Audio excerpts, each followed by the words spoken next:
Coming up on the Blerd Breakdown, the October surprise is finally here, and it came in the form of a bunch of shitty racist jokes. Diddy or Didn't He segment is back, and we've got 2 new lawsuits. Blade is apparently still happening. The Dark Knight could have looked very different, and in sports, we've got Hail Marys, hot starts, and potential sweeps. All that coming up right now. Let's get it.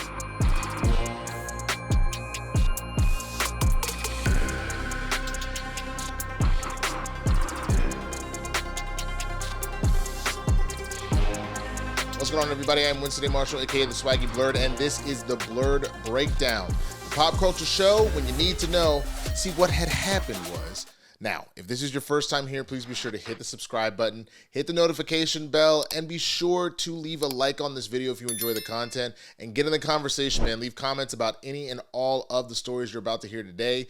I wanted to talk about a couple cool things I got going on now. You see, and I'm adding even more to what's going on. That's got this cool little background lighting here in my glass doors, which is pretty cool, and I can change the color, so who knows, I might switch it up from time to time. So there's that. You'll also probably notice that the runtime on the video is a little bit shorter. I'm actually going to trim the show down from 7 down to 5 stories. I'll try and keep at least 1 sports story, at least 2 like nerd, comic book, video game, whatever stories, and at least 2 pop culture stories that have to do with the news, politics, could be stuff on the internet, whatever it may be. So then that way, you know, it's a little easier on me trying to get the content out, and I don't feel like I'm trying to force 7, 8, 9, 10 of them stories, all that good stuff. And that way I can definitely start to try and guarantee 3 episodes a week for you, as I've been trying to do. All that being said, man, I really appreciate everybody that's been rocking with me. Thank you for your patience and everything that's been going on. Had a really great trip to San Francisco this past week, talking about Ultraman Rising, which you'll get more of that as that comes out. But for now, let's get to the news. God damn, it is a doozy. The October surprise is officially here. For those that aren't familiar with the comedian Tony Hinchcliffe, he actually spoke at the most recent Trump rally in Madison Square Garden, and things kind of popped off. Now, Tony Hinchcliffe, comedian and host of the popular podcast Kill Tony, was a guest speaker at Trump's Madison Square Garden rally.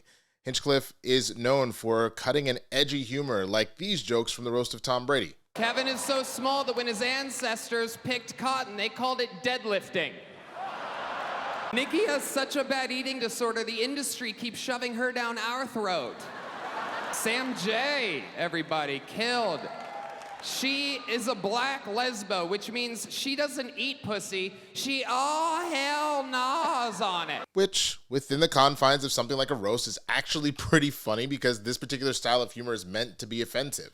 However, at a Trump political rally, Hinchcliffe decided to say these jokes. Black guy with a thing on his head? What the hell is that, a lampshade? I'm just kidding, that's one of my buddies. He had a Halloween party last night. We had fun, we carved watermelons together. It was awesome. When it comes to Israel and Palestine, we're all thinking the same thing. Settle your stuff already. Rock, paper, scissors. You know the Palestinians are gonna throw rock every time, but you also know the Jews have a hard time throwing that paper. You know what I'm saying? These Latinos, they love making babies too. Just know that. There's no pulling out. They don't do that. They come inside, just like they did to our country. Like, I don't know if you guys know this, but there's literally a floating island of garbage in the middle of the ocean right now. I think it's called Puerto Rico.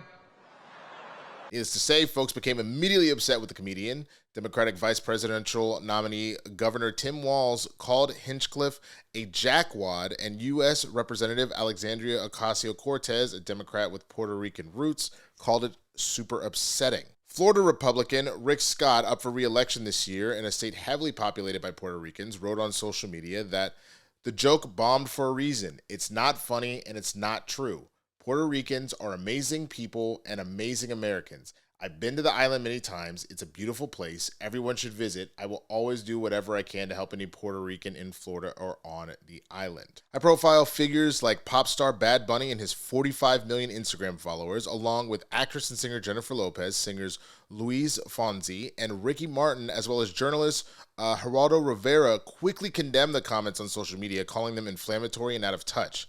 Hinchcliffe has replied to criticism, saying Waltz and AOC have no sense of humor, and it was reported on Monday Hinchcliffe used the Puerto Rican line at a set the night before the rally at the Stand Comedy Club in New York City, and it only received a handful of awkward chuckles. The comedian told the audience he would be performing at the Madison Square Garden rally the next day and said multiple times during his routine that he would be getting a better reaction tomorrow at the rally. The Trump campaign was asked Monday on Noticias Telemundo whether it was aware of Hinchcliffe's jokes in advance. Vinica Rodriguez, the deputy director of Hispanic communications for the Republican National Committee and the Trump campaign, said in Spanish that they don't have absolute control over what speakers say, though she was asked about the fact that Hinchcliffe was reading from a teleprompter. On Monday, Trump's campaign referred NBC News to senior advisor Danielle Alvarez's statement on Sunday, which stated, "This joke does not reflect the views of President Trump or the campaign." Battleground state Pennsylvania, where polling margins show a razor-thin race, is home to the third largest Puerto Rican diaspora in the country. More than half of the nearly 580,000 eligible Latino voters in Pennsylvania are of Puerto Rican descent. Considering that the last presidential election in the state was decided by less than 81,000 votes, Puerto Rican voters could be decisive this year if they turn out, according to the Latino Policy and Politics Institute at UCLA. All right, man. So here's the thing. There's a lot going on with this entire situation, and I think there's a lot that needs to be kind of addressed. I heard a really good breakdown from a battle rapper that I know here on YouTube, Zed Tabani. If you aren't familiar with him, you know, he does something called Freestyle the News. Very, very good show. Really enjoy what he does. But he did a very good breakdown specifically about, it's not always just about the context of where the joke is placed, but the context of where the joke is being told. There's a really famous, I'll come back to what he said about that specifically. There's a very famous line from Richard Pryor who says, you know, anything can be joked about, anything can be funny, but you better be fucking funny. It's essentially his quote. So what Zed specifically said as a battle rapper is that when you're in a battle rap, you know, you might get a situation where someone is making maybe some off-color comments. In different settings, jokes and bars land different ways. If I go to a battle rap, I'm expecting somebody to say racially charged, fucked up things about my country, where I'm from, then it's accepted there because those insults there seem like a sign of respect. There's definitely lines that if you cross too far, you could end up in some serious trouble, but it's understood that you might, you know, be calling somebody out of their name. It's understood that you might make a race joke here or there, or things like that, you know, to try and get one up. But again, when you do that, not only are you within the confines of a battle rap, but you're bringing those bars. Like if you don't bring legitimate bars while you're doing that, then you just sound like a bigot piece of shit, right? The same can be just said, but battle raps are essentially roasts to rhythm, more or less, if you think about it. And roasts are the same way. Those Tom Brady roast jokes worked in the confines of, we're all up here taking these jokes. We're in on the joke. We're all in good fun here. We're all ready to be taken down a peg or two. It's understood that they're going to be mean-spirited and they're going to be shitty jokes. And not shitty as in they'll be bad jokes, but like they're meant to cut. That is the point, is that this is a sparring match with jokes, more or less. That is the point of that, is to be mean-spirited. What my issue is specifically with this, and what I think a lot of people are taking offense to, is both A, they really weren't that funny or that overly clever. When you look at some of the other stuff that Tony had said, say on the Tom Brady roast, some of those things were very clever. You know what I mean? But the idea that black people carve watermelons instead of pumpkins, come on, that's fucking lazy, man. And I have a lot of respect for Tony as a comedian, having seen his career. There's times where I have not been on board, but overall, man, I have such respect for the roasts and the jokes I've seen that him being capable of doing. So then to turn around and on top of that, when you look at a candidate like Trump and you look at what his campaign has been completely full of, and the things that so many people, he's constantly being accused. Folks like to get mad and be like, oh, he's not a white supremacist. People just love to throw that around. But he's been accused of that. So to then go on there and be like, black people are carving watermelons, to say that Jews are cheap, to say that Palestinians are throwing rocks, to say that that Latinos don't pull out and just pop out hella babies, and that Puerto Rico is an island of garbage. Like, that's all hella racist shit in a campaign that has been accused of racism. So I think what's so disappointing about this entire situation is not only were the jokes lazy and not funny, but you're also dealing with the situation of, like, you legitimately are stoking the flames. You're not taking the heat off of the Trump, like, just from a political standpoint, just from a campaign standpoint. That's not helping the Trump campaign by throwing even more racist rhetoric in that particular moment. And you could hear, and a lot of those jokes, people were just like, because, like, it just wasn't executed well. And when you throw in some of the other things that were happening that day, including some of the things that Giuliani was saying about Arab folks and things like that, it was just so out of touch and so fucking gross and so fucking heinous, man. And it's not doing what so many people that support Trump love to say over and over again. The left loves to just stoke the flames. They just love to put all this dangerous rhetoric, and that's why Trump's being attacked, and that's why this, that, and the other. And yet, you're calling people from Puerto Rico garbage. You know what I'm saying? Like, you're throwing anti-Semitic tropes out there. In what world does any of that make any sense? And that is where people get so frustrated with the double talk of, well, you got to stop stoking the flames, but also here's all this racism bullshit. That's why people are getting pissed off and they keep saying things about fascism and racism and white supremacy, is because these are the people that are speaking at Trump rallies. And this is the stuff that they're saying. You know what I'm saying? Like, you're not even attempting to hide it. Like, you're not. And trust me, I grew up on motherfucking Chappelle's show, on the Boondocks, like, just being black in general. We crack all sorts of ridiculous jokes, but time and a place. You know what I'm saying? Time and a fucking place. You're not doing that at a presidential rally with people that have already been accused of being racist. That is why people are so upset. That is why you have people that will say never Trump, because if this is what is allowed to go on, and he does the shit too. Like, he said Mexicans are rapists. He said all sorts of shit. But when this continues to happen, that is why you have people that are like, no, never, not never, ever, ever. And I also hope, just to that point, anybody that was like, I got to draw my line in the sand with Kamala, I can't do it with the genocide and all that. And I understand what you're saying, and I understand that frustration, and that makes complete and total sense. And I hear you on that. But do you see how they're talking? Again, Giuliani, the jokes about Palestinian Authority. Do you see what they think of you? Honestly? Like, real talk. Do you see legitimately what they think of you? And I say that to everybody. Like, again, so the things that have been said, the fact that Hinchcliffe, again, calling Jews cheap, that anti-Semitic trope. But you even had Trump saying to Jews at one point, being like, and if I don't win, well, then it's the Jews' fault. The Jews didn't do, like, you like, again, listen.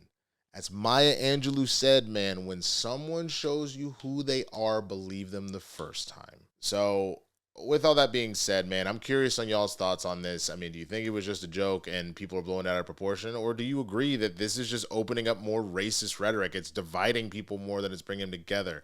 Because, again, nobody's saying you can't make jokes about race and gender and, sexuality and ethnicity and all that. Nobody's saying that you can't do that. I honestly believe that Richard Pryor statement, if you can make a joke about fucking anything, but it better be goddamn funny.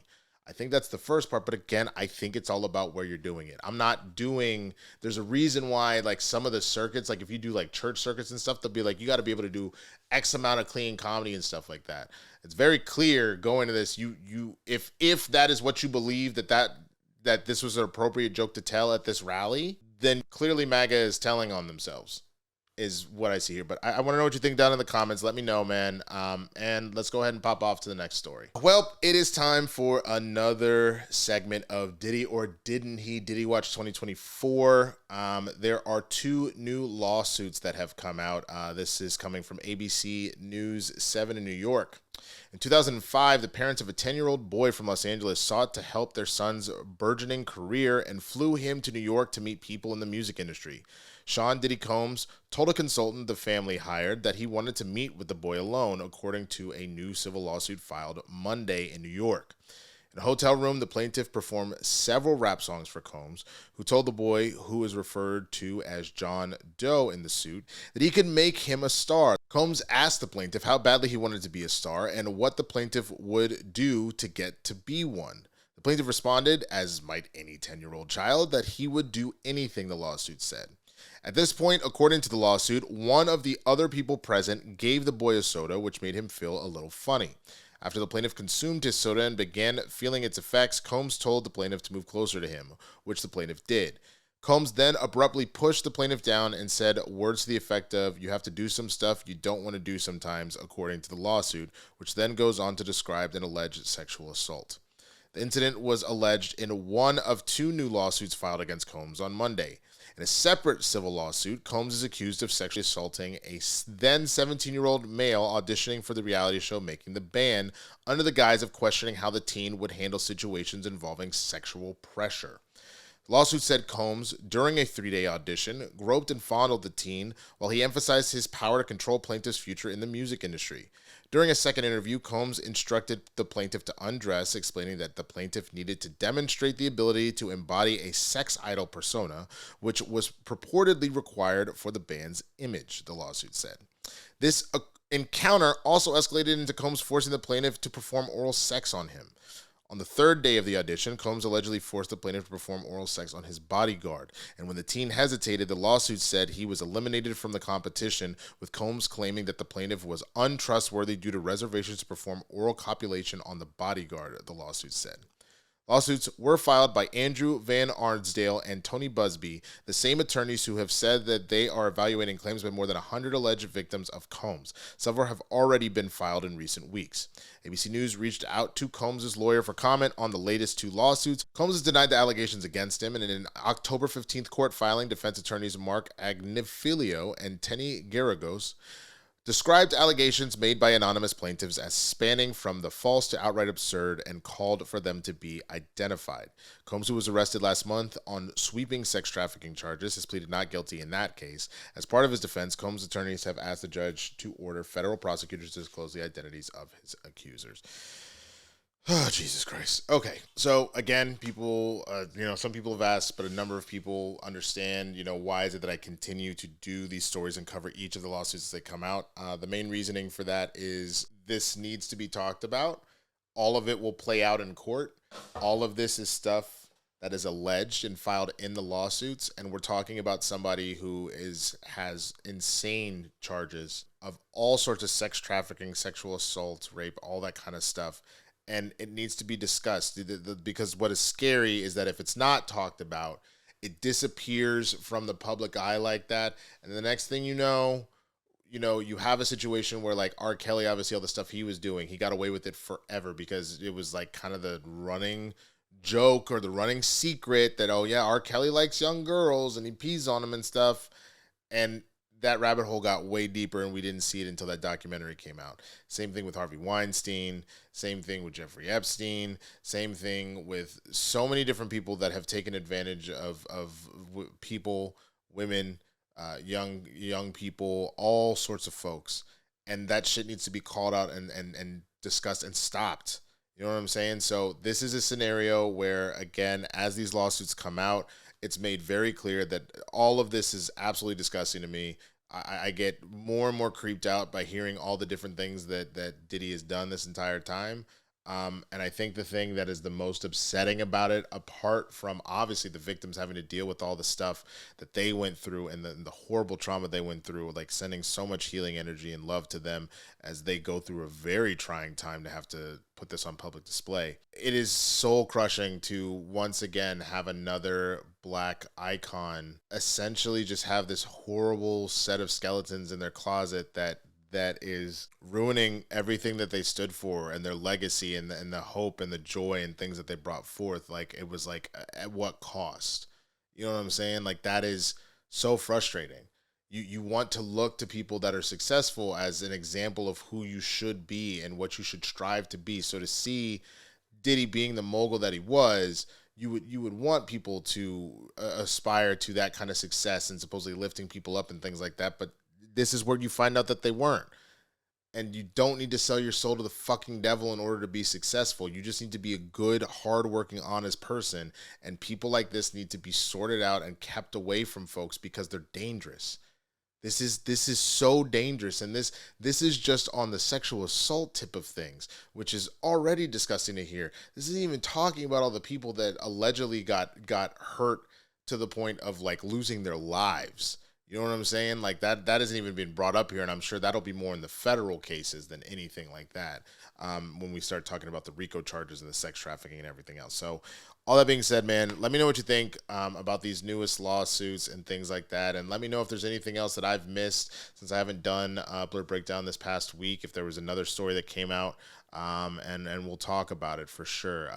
I think there was his kids put out a statement along with his mom recently, so I will include that in the next one so that you're getting all sides of this one way or the other. But again, I'm just presenting the stuff that's been out there in the news, so if you didn't hear it, this is a place that you can come and find out what's going on, because again, I feel like this is very important to be talking about, and we keep it at the forefront. I don't want this to get swept away in the constant 24-hour news cycle, and these people that are seeking justice aren't being heard and things like that. So let me know in the comments. Let's go to the next story. It looks like the Blade reboot is still on track to film next year, and a new script is currently being written. This is from comic book movie and writer Mark Cassidy. Blade was recently removed from the Marvel Studios slate, but it sounds like the movie is still very much alive. Though the long-awaited MCU reboot won't be arriving in theaters next year, scooper Daniel Rickman believes that it is still on track to commence production in the UK at some point in 2025. He also notes that it will be dark and R-rated and have a smaller budget than other recent Marvel films. Rickman also claims that a new script is currently being worked on. Last we heard the latest draft by Eric Pearson, who is the sixth writer to have been assigned to the project after Michael Green, Stacey Olsey-Kofer, Michael Starbury, Bo DeMeo, and Nick Pizzolatto had finally satisfied everyone involved, but clearly this isn't the case if they've gone back to the drawing board yet again. As previously reported, the Cosmic Circus, Alex Perez believes the real reason Blade was pushed back again is because Marvel is prioritizing multiversal stories in the build-up to Avengers Doomsday and Secret Wars. The real reason why Blade isn't getting done is because the story is disconnected from the rest of the multiverse saga, Alex P. says. Same goes for Armor Wars, Nova, etc. It's not that they're not getting made, they're getting pushed to make room for multiversal stories. He has a whole arc set up in the Midnight Suns, him being Blade, and the supernatural side of the MCU. Doctor Strange 2, Werewolf by Night, Moon Knight, Agatha, and Ironheart only have scratched the surface of what's coming. That is the only thing that's kept him attached. So it may not be a case of the studio struggling to get Blade right and simply bad timing for Mahershala Ali's Daywalker to make his MCU debut. Star Mahershala Ali's last update during an interview with EW was a positive one. We're working on it. That's the best I could tell you. I'm really encouraged with the direction of the project. I think we'll be back at it relatively soon. I'm sincerely encouraged in terms of where things are at and who's on board and who's leading the way as far as the writing of the script and the directing and all of that, he added. So that's the extent of what I can tell you. Damanj, who stepped in replacing Bassam Tariq, previously confirmed that the movie will indeed be R-rated. I'm excited to show a kind of ruthlessness, a roughness he has that allows him to walk the earth in a particular way. I love that for him, said the filmmaker. He's got a dignity and an integrity, but there is a ferocity there that usually keeps under the surface. I want to unleash that and put it on the screen. Okay, look, if Blade is still going and with Mahershala, I'm 100% here for it. We talked about this on Capes and Cals, so you can definitely go check out that from last Friday, the live stream with myself, Coy, and Christian. The main concern at this point is just Mahershala is getting older. This was supposed to have already been done like 5-6 years ago at this point. Obviously, you had to deal with a strike, you had to deal with a pandemic, all that stuff. But you announced this movie. You've delayed it so many times at this point. my big concern is I want Mahershala to be able to see this all the way through. And I'm not saying that he's sick or anything like that. That's not what I'm implying. But just the older you get, that superhero shape ain't no joke, bro. And, if he's still on board and he's still willing to do it, great. But on top of that, you were supposed to be it isn't just a standard comic book situation of, oh, people kind of never age, whatever. He's a vampire. So he really doesn't age. And I thought that Wesley did an incredible job in Deadpool and Wolverine. There's definitely a difference between young Wesley Snipes doing the Blade trilogy and Wesley Snipes in Deadpool and Wolverine. And again, it's not because he didn't still have the attitude. It's not because he didn't have it's not because he didn't look good for his age. But he definitely looked older than what he looked like when he did this originally. He wasn't quite as jacked in tone. There's some grays and stuff like that. It just reads different. And I get being a daywalker, being half human, half vampire and all that, but he's still a vampire, so he's not aging. It just doesn't really happen. So that's my 2 cents. I'm curious what you think, man. Are you excited that this is still going forward with Mahershala Ali, or do you want it to go in another direction, or do you just overblade at this point? Let me know what you think down in the comments. Let's go to our next story. Joker star Joaquin Phoenix claims that Christopher Nolan offered him Heath Ledger's role in The Dark Knight. Now, this is from Josh Wilding at Comic Book Movie as well. Heath Ledger died months before The Dark Knight arrived in theaters. As a result, the actor never got to see the response to his performance as the Joker or receive the Best Supporting Actor Oscar, which he was posthumously awarded the following year. It's impossible to imagine anyone else playing the clown prince of crime in that movie, as Ledger has become nothing short of iconic as a result of his incredible performance. However, Joker star Joaquin Phoenix, who won an Oscar for his portrayal of the character in the 2019 movie Joker, has now revealed that Christopher Nolan approached him for the role that ultimately went to Ledger. Explaining that he wasn't ready at the time, Phoenix said, "I talked to Chris Nolan about The Dark Knight, and that didn't happen for whatever reason. I wasn't ready then. I can't imagine what it would be if we didn't have Heath Ledger's performance in that film, though, right?" We don't recall it ever being reported that Phoenix was in talks, and there's nothing to say Nolan would have chosen him over Ledger anyway. The funny thing about this is that Joker was supposed to end with Arthur Fleck carving a smile into his face, which would have been reminiscent of the one Ledger's version of the villain had. However, Nolan, who had a deal with Warner Brothers at the time, reportedly nixed the idea, resulting in Arthur instead drawing a smile on his face with blood. With Nolan no longer at the studio, the critically panned Joker Folie à Deux concluded with a similar scene, albeit one featuring an Arkham City inmate giving themselves a Glasgow smile after stabbing Arthur. Was it meant as a dig at Nolan from filmmaker Todd Phillips in retaliation to his previous intervention? That's up for debate. Okay, look. Joaquin Phoenix as the Joker was fantastic. I think that he really crushed the role. I do not think The Dark Knight would have been what it was had it been him. I think it would have been good, for sure. He clearly understands the character, though it's a different version of it with Todd Phillips. And Joaquin Phoenix is a fantastic actor. I would never take that away. But again, you're talking about a once-in-a-lifetime performance, perfect combination of actors, setting, all that kind of stuff. And I think the only thing that I regret from the role is to hear that, that we just lost Heath because of it. There's always been the conflicting reports about whether or not it was, an addiction thing or just drugs kind of gone wrong. And it sounds like that was the beginning of people really starting to understand fentanyl and all that kind of stuff that was going on. And I believe that that's what happened there. So I think just by the nature of him needing to use whatever said prescription drugs that, ended up in that OD and that death, that to me is the real sad, true tragedy of all this. But I really stand by the fact that is one of the greatest acting performances of all time. Heath Ledger absolutely demolished that role. And again, I love what Joaquin did with both movies. I did not like the second movie. I think the second movie as a whole was terrible. But I think that his performance was fantastic in both of them because he just brings a very unique, just take to the character. And one that works. But again, the second one didn't. So I would just say that I'm glad things worked out. Sort of glad. I'm glad as far as what we got to see as far as the art. I wish we still had Heath Ledger with us. But tell me what you think in the comments. Do you think that it would have worked with Joaquin Phoenix in The Dark Knight? Let me know. Let's go to our last story, a sports update. That's right. I've got 3 sports stories wrapped in one for you. Some stuff just by myself, some stuff I pulled from ESPN. First of all, after 3 games, the Dodgers are up on the Yankees 3-0, looking to try and sweep the cross-country rival for a title. Surprisingly, the hero of the Dodgers this season isn't megastar Shohei Ohtani, who dislocated his shoulder in Game 2, though he did play in Game 3 and accounted for one of the runs batted in their 4-2 victory. It's first baseman Freddie Freeman, who's hit a homer in all 3 games so far, including a walk-off grand slam in Game 1, serving as the first ever walk-off grand slam in World Series history. Game 4 will be tonight in New York on Fox. Now on Sunday, the NFL was full of all sorts of crazy upsets and stories, but the biggest one had to be a 52-yard Hail Mary from Jaden Daniels to wide receiver Noah Brown to beat the Bears 18-15. Check this out.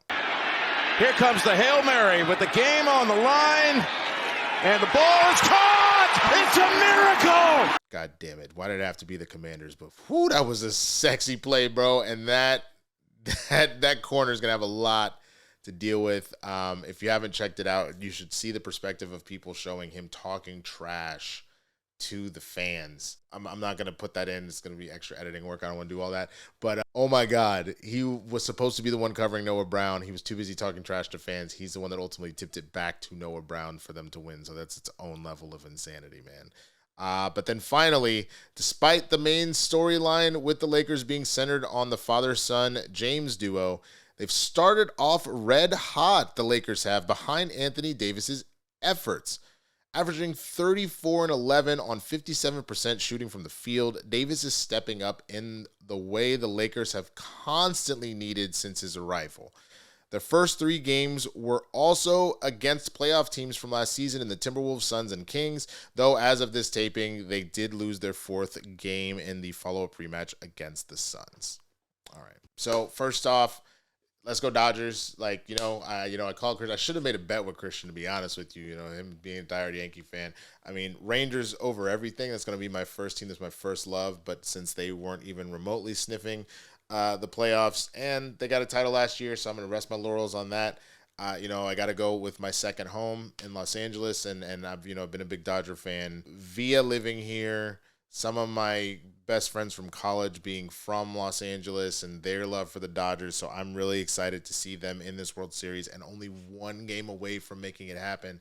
I just can't believe that SpongeBob, when he got them veneers, is out here in these streets just embarrassing Aaron Judge right now, bro.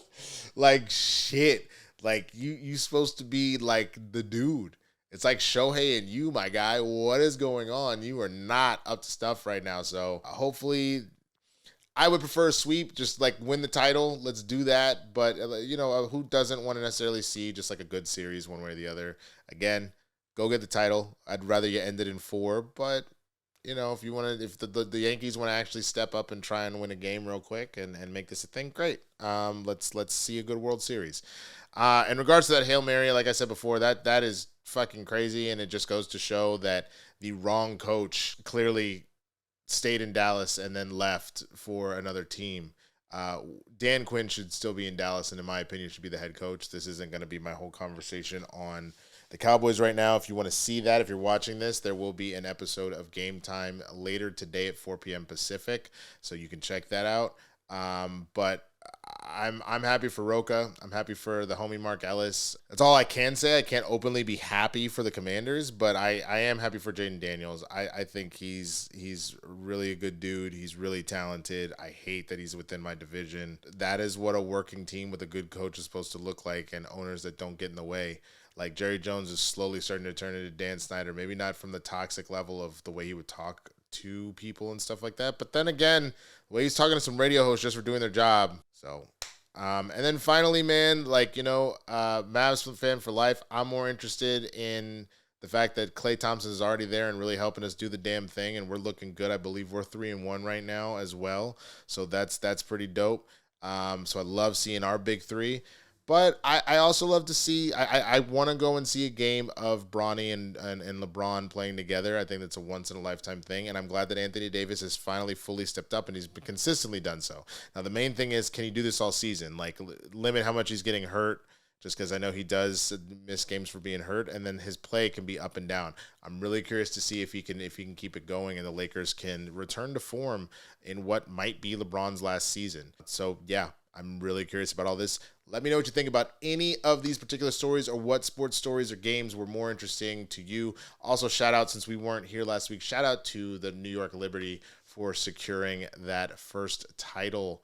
Man, that is awesome. And also for being the first basketball team to bring a title to New York in what, 40, 50 years, because the Knicks certainly ain't sniffing no shit. Maybe they'll get better this year. We'll see what happens. I do miss Jalen Brunson, man. But let me know what you think about these stories down in the comments. And that is going to be the Blerd Breakdown. Thank you so much for watching today. As I said before, man, if you haven't already, hit that subscribe button, hit the notification bell, and throw a like on this video if you enjoyed the content. And please comment on any and all of the stories. Now, as I mentioned before, there will be a Game Time later today with John Roca over on the Game Time Sports Network. You can type in my name and Roca's name and Game Time to find that. You'll see me also on Capes and Cows on Friday with Christian and Coy. We're doing that again, of course.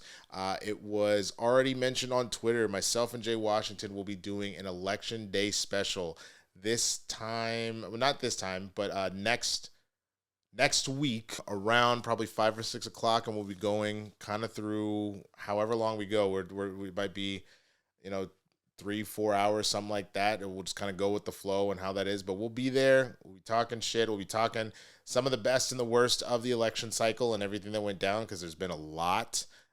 Everything from the Republican primary to the first debate with Joe Biden and his eventual dropout, the adding of Kamala, the debate between Kamala and Trump, all of the stuff that's happened. We'll be covering all of it and some of the most ridiculous things that have happened over the course of it. So then that way you don't have to be alone and scared, man. You can, be scared and together with the rest of the neighborhood, man. Other than that, I'm going to look to do another Blerd Breakdown on Thursday.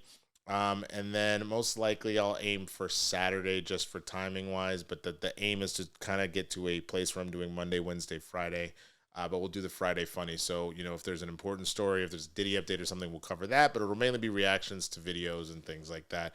And I'm going to have to, unfortunately, stay away from some of the like, I got hit with so many just like copyright issues covering any of like the show stuff that people sent me and things like that. We're going to have to stick strictly to internet vids. But with all that, I'm going to get out of here. Thank you so much for watching the Blerd Breakdown. I will see you on the next one. Y'all stay safe now and go vote, motherfuckers. All right, y'all. Cheers.